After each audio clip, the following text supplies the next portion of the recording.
విశాఖపట్నంలో దాదాపుగా 100-150 సంవత్సరాల నుంచి ఉన్నటువంటి ఇష్యూస్ మీద మాట్లాడారు.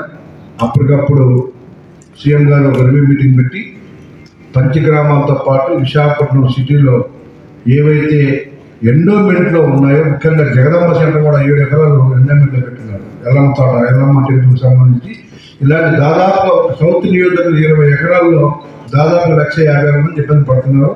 వీటన్నిటిలో రాష్ట్ర వ్యాప్తంగా ఉన్నటువంటి ఎండోమెంట్ సమస్య కానీ, అలాగే విశాఖపట్నం పోర్ట్ కాలుష్యం మీద, అలాగే అండర్గ్రౌండ్ విజిట్ మీద పూర్తి స్థాయిలో మేము మాట్లాడడం జరిగింది.